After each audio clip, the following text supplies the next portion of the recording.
Starmer is in crisis. The one singular win of his premiership has really just been the way he handled Donald Trump, to the tune that I actually don't even, or didn't in the past at least, have any real criticism of Starmer in this sense for the first time of my life.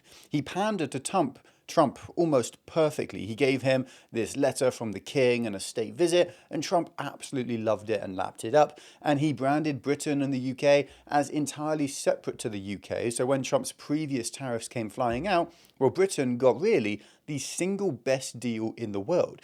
10% tariffs with, on top of that, a special little carve out for our biggest export to the US, which is luxury vehicles, basically Range Rovers. And even on the points where Trump and Starmer naturally disagreed with each other, for instance, with free speech, with Starmer being very anti-free speech and free elections as well, well, Trump, for the most part, has been effectively placated. We know that he opposes the UK's attacks on free speech, but every time the issue comes up, well, Starmer actually plays the threat down. He does a good job. He changes the subject, and it seems to be working. Now, I can't stress this enough. This is literally Starmer's singular only pure win as Prime Minister so far, and that's just been thrown away because Trump just launched a litany of tariffs against the EU and us, of course, in the UK as well. Why? Because Starmer has positioned himself on the side of Europe on this Greenland spat, and now Starmer is on suicide watch, and he's desperate to fix this mess, but the problem is he's stuck, and there just isn't an easy way out for him here. Now, the good news here from this is that in the long run, Starmer's approval ratings will suffer further. Labour will suffer further, and we will be closer to escaping the disaster that is this Labour government. The bad news here, well, we're all going to get a little bit poorer whilst we wait for that final happy ending, and the UK's economy is going to suffer as well. So first of all, let's take a look here at exactly what Starmer has said. The UK and the US are close allies and close partners. That relationship matters profoundly, not just to our security, but to the prosperity and the stability that people here depend upon. Under President Trump, as under previous presidents, we're determined to keep that relationship strong, constructive, and focused on results. Mature alliances are not about pretending differences don't exist. They are about addressing them directly, respectfully, and with a focus on results. On Greenland, the right way to approach an issue of this seriousness is through calm discussion between allies. And let's be clear, the security of Greenland matters. Alliances endure because they're built on respect and partnership, not pressure. That is why I said the use of tariffs against allies is completely wrong. It is not the right way to resolve differences within an alliance. So a few different quotes there from Starmer, and we have things like this is completely wrong and it's a very serious situation. And to summarize his long speech, so I don't force you to look at that awful man's face for a whole 20 minutes, Starmer basically said that he doesn't actually think Trump will use any military action here, and that in particular, he said this dispute should be resolved through calm discussion between allies. He was asked a few questions by the press. He asked if he was going to be ruling out or considering retaliatory tariffs, and Starmer basically just said that a trade war was in nobody's interest. So it's not ruled out, but basically, yes, we aren't going to be putting tariffs on the US in response.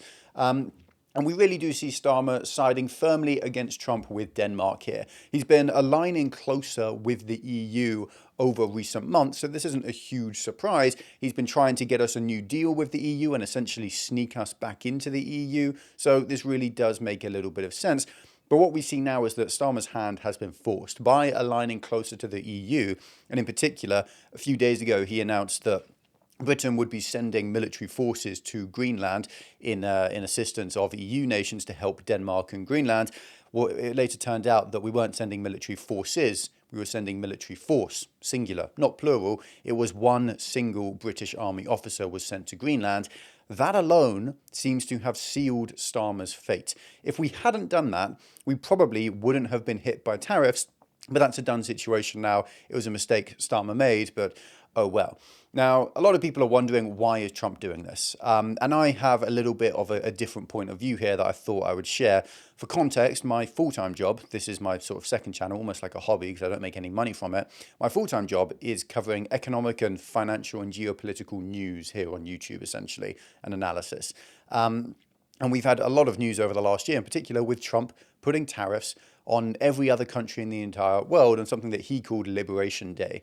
Now, when that happened, every legacy media outlet, every mainstream economist, every government in the world said that these tariffs would just make American customers and consumers pay higher prices because a tariff is a tax on production, essentially. And because of that, these people, the legacy, the globalists, the establishment, they basically said that the US was going to face a massive recession because of Trump's tariffs. In the end, the US economy didn't see any price spikes for foreignly imported goods. The US government collected hundreds of billions of dollars in taxes from foreign companies through those tariffs, and the US economy actually grew quicker, after mass deportations and these tariffs, quicker than the UK, quicker than Germany, France, Italy, Canada, Japan, all major developed economies. And so what I believe is that firmly, Trump has been invigorated by his win with tariffs before, and he thinks that importers don't want to miss out on selling to US consumers, and they don't want to lose their market share of US consumers because it's the single most valuable market in the world. So they will just eat the cost themselves, and the tariffs really will be paid for by the European company or the Chinese company. And there is a lot of evidence to suggest this is true. That's exactly what happened last year. As an example of this, Germany, right? They sell very expensive cars to the US, like BMWs and Mercedes and Porsches, and they don't sell, the cheap hatchback BMWs in the US. They only sell the expensive ones. Now, those cars saw 25% tariffs when they were sold to the US since Trump's Liberation Day. And economists and the media, they basically predicted that BMW and Mercedes, they would all have to, raise their prices of American cars to 25% to cover that tariff. What actually happened in the end is that the prices that actually the customers in America were paying stayed exactly the same. And BMW or Porsche or Mercedes, they just lost 90% of the profit they used to make on their cars. Now, why is that? Because these car companies have spent decades trying to build up their reputation, and they didn't want to lose their market share of, again, the single most valuable domestic market in the world, the US consumer. So these companies just ate the loss. And we saw this across the entire spectrum of imported goods into America. Now, what is Trump's real true aim here? Honestly, I don't know for sure, but I do have a couple of ideas, some that the legacy media, the establishment are talking about, but some that they aren't. The first could be with natural resources, in particular in Greenland. Now, it isn't a big mining jurisdiction yet, Greenland. There's not a lot of resources actually extracted out there, but there have been some explorations for resources, and they have found some certain minerals and metals that could be valuable in the future, sort of like what we're seeing with Alaska right now. There's a big mining boom going on in Alaska and Canada right now. So it could be related to that. That would also align with Trump's desired deal with Ukraine. He wants to get mineral and resource rights for American companies to make America richer, and with what he's doing with Venezuela as well. The big overarching aim with Venezuela seems to be that America can profit off the oil industry there. So it could be related to that with Greenland. The second idea here would just be making America bigger, right? Greenland actually isn't that big. It's a large, landmass, a large island, but it looks much bigger on a map than it is. And Trump really wants to be a historic man, a global figure that lives on in history through hundreds of years. And so making America look that much bigger on a world map would cement his place in history. And I think that alone could be enough to justify Trump's actions here, to be, almost like a president who did the Louisiana Purchase or something like that and enlarged America and helped to create American greatness. Now, the third here would essentially be leverage against European imports. So this is probably the most likely, actual real reason here. Things like German cars and Danish pharmaceuticals. Trump doesn't want Americans buying a Mercedes or a Porsche. He wants them buying a Cadillac or a Corvette. Why? Because they're made in America, and that makes America richer. When you import from overseas, you are essentially sending money overseas in exchange for a product, and you're helping that other economy to grow. Trump has been incredibly firm on this as well, in particular with car manufacturing and pharmaceuticals manufacturing. He wants to increase domestic production. He wants to reduce America's imports and reduce their reliance on other economies and boost the American economy. Now, what we could be seeing with Greenland is that this is really just any old excuse used as a spat to put tariffs on European countries to help further the import of the industrialization back into America. Now, the fourth option here is really the stated option, the thing that Americans say this is all about, which is improving American national security in the Arctic. This is the declared reason that the American government is saying. Now, maybe Trump's endgame here is another few bases in Greenland for US forces, but this seems like an awful lot of political turmoil for such a small outcome, though, and so I think it's a little bit unlikely. And also, if this really was about national security for the United States, well, really, this is weakening the alliance between European countries like the UK and France and the United States. And so even if the US does end up with a few extra bases in Greenland, well, there's going to be worse cooperation on a militaristic side, which would reduce the security of, say, the North Sea or the Atlantic Ocean from a hostile foreign power like China or Russia. So I don't believe that the stated action here is actually correct. Now, we are seeing something very interesting from the legacy media and the globalists and the worldwide elite in particular, and that is that they are really, really worried about the end of international law, a principle that they are very firm in. And here we see an article from the BBC. US believes its power matters more than international law, the United Nations chief tells the BBC. Now, this man here, the United Nations chief, he used to be, I believe, the Prime Minister of Portugal. Now he's heading up the UN. He's going to leave next year. But either way, he's a tried and tested globalist, right? He cares about international law deeply. And this statement here may seem inflammatory, but I actually think it's true, right? I agree with this man. The United States believes that power is more important than international law because power is more important than international law. And actually, power is more important than all law because all law, domestic or international, whatever force or form it comes in, is only upheld through power. Why do we follow the law here in the UK? Because if we don't, well, obviously most of us are just good people. But for those who aren't, they follow the law because if they don't, they go to jail. Right? That's why there's so much, ridiculous rises in crime in the UK because these people aren't going to jail. But the exact same is true for international law as well. The United States, they have more economic, more political, and more militaristic power than any other country on earth, and it's not even close. So international law can really only be upheld by the United States or by every other country in the world combining their forces together to oppose the United States, which is never going to happen. And so in the past, international law was basically the US enforces law around the world. Team America, World Police is a very famous saying, right? And it's been backed up by a few allies like the United Kingdom. But the US has now essentially said, we aren't going to be hamstrung ourselves by international law. We will do what we want. The US used to allow themselves to be governed by international law. They consented to that, but they don't anymore. And the United Nations, the World Trade Organization, the World Economic Forum, World Health Organization, all of these globalist organizations, they all police the United States by consent, and the US has simply removed that consent, right? These countries and these organizations, they can't actually enforce anything upon the US. The US allowed them to have that international law enforced upon them, and Trump has just turned around and said no. Now, as for domestic politics for the UK, this is good and bad for Starmer. Now, why is this good? Well, this is, going to take up a lot of our media attention and a lot of people's thoughts over the coming week or so. And so there will be no domestic, scandals to trip up Starmer for once. And also, there's no domestic political opponents like Farage or Kemi who are going to oppose what Starmer just said on that video I showed you. All the parties essentially will unite. They won't really unite, but they will pretend to be on side with Starmer, and they won't criticize him with his criticism of Trump. And so he's going to do all right. Also, polling of Brits show that Trump is still very unpopular in the UK across the board, so Starmer opposing Trump is likely going to help him. Now, we should be expecting a very, very slight polling bump for Starmer and Labour based off this. Maybe they go as high as 18 or 19% on the polling, the trackers, but don't expect it to last very long at all because this is a flash in the pan. And really, the only reason people will support Starmer for this is because most people in Britain will oppose what Trump is doing. Now, the other thing here is that actually Starmer's only win has been with his international agreements and his international, friendship with Trump.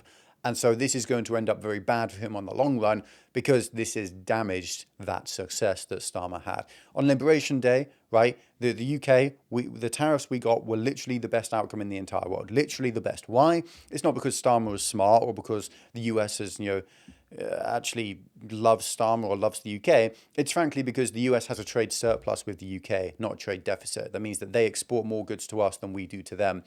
And separating ourselves from the EU helped us there because most of the EU is the other way around, and so we weren't punished. This is Starmer's only real win as Prime Minister, but by aligning himself closer with the EU, especially on this issue here, the UK now gets those punitive tariffs that we managed to avoid in the past. Now, those tariffs have been levied at literally just 7 countries who sent military troops or military support to Greenland. We sent literally 1 troop to Greenland. That was a notional move. That wasn't a serious commitment designed to actually help Greenland. That was just so Starmer could LARP on the world stage and say, I'm a strong prime minister who, supports our allies or whatever. That one officer was enough to get us 10%, maybe 25% tariffs on all of our exports. That's going to cost the UK billions. So Starmer, siding closer with the EU, will cost British people money, it will make us poorer, and that will be felt, especially with the economy already looking very weak. Will this alone cause a recession? Maybe, but it's very unlikely. This is not, enough to overweigh or outweigh the other problems that our economy is facing. We're already likely to reach a recession. This will just be that little cherry on top and make it a little bit worse. And a bad economy is bad news for Starmer because people do not like being poorer, and this Labour government is making people poorer, and this action opposing Trump will also make us poorer. Now, my personal take on this all is I'm stuck somewhere in between opposing Trump's actions and not really caring about Greenland. Is what Trump is doing right? No, it isn't. And I don't care about his claims of, paying $100,000 to each person in Greenland or buying it. I really don't care about that. That's for Greenland, Denmark, and the US to work out. But tariffs on allies for not, supporting the US annexing another nation, that is wrong. At the same time, I don't care enough about this to make myself poorer to oppose Trump, or to make my mum poorer, or my dad poorer, or my sister, or my friends, or my family. Especially since Trump hasn't actually done anything yet, right? He hasn't actually invaded Greenland, and I really don't think he will. Trump has a very, very big habit of being insane as a negotiating position, and he's already started this, and it's already working for him, right? What's he doing? He's escalating massively this situation so that when we, the UK or Denmark or Germany or France, try to de-escalate the situation, he's still closer to his aim than when he started. And the example to this was that Starmer said in particular, this dispute should be resolved through calm discussion. Literally 1 week ago, the typical line from European leaders like Starmer was that there is no dispute, Greenland is Denmark and all of that. Trump has already won the narrative in that sense. This is now a dispute that needs to be negotiated out. So the best outcome here is, probably Trump makes an offer of something like $100,000 per person in Greenland and a big payout to Denmark, and then Denmark runs a referendum in Greenland. And if the Greenlanders actually want this, then done deal, he can have it. If they don't, then again, done deal, he can't have it, case closed. Hopefully, Starmer and his team are working for something like this, because if we stay firm, right, on this issue, British people will get poorer, businesses will shut down, and that's not something I can really ever support.